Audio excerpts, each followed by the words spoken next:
বন্ধুরা, অনেক দিন পর এই যে গরমের মধ্যে দেশীয় খাবার খাইতেছি। আম ভাত, আমের স্বাদ হালকা লবণ দিয়া, তাতে একটু চিনি হইলেও ভালোই তো। আগে তো ছোটবেলা খাইতাম যে চিরা মুড়ির দই, এখন পাই কই?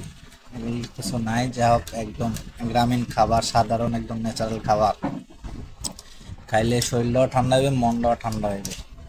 আজকালকার পোলাপান তো এটি খাওয়া ভুললেই গেছে, খাইবে খালি চিকেন বার্গার, পিৎজা, তারপর হয়েছে কি ফাস্ট ফুড, সেকেন্ড ফুড, খাইয়া খাইয়া শরীরের রোগবালাই বানাইবে। কিন্তু এটা খাওয়ার মধ্যে যে কতটুকু কল্যাণ আছে, কতটুকু উপকারিতা আছে, তা অনেকেই জানে না।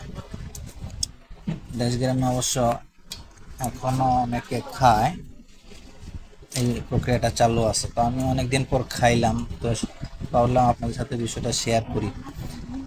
এই যে আম দিয়ে খাওয়ার সাথে দুধ হইলে আরো ভালো হইতো। হঠাৎ করে নেওয়া হয়েছে প্রস্তুতিটা, পাইলাম, তাই খাওয়া শুরু করে দিলাম।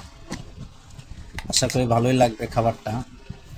এবং খাবারের আসলে অন্যরকম স্বাদ। সবসময় তো এক ধরনের খাবার খাই, মাঝে মধ্যে একটু ডিফারেন্ট খাবার খাইলে হজম প্রক্রিয়াতেও সহজ হয়, এবং হজম প্রক্রিয়াতে কি হয়, ভালো কাজ করে এবং শরীরের জন্য উপকারী হয়।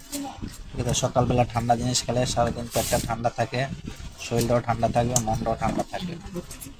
আচ্ছা, আমি খাইতেছি, আরেকজনের সাথে খাইতে আছে, ভাগ ভাগিদার হইতে আছে, সবাই মিললেই খাই।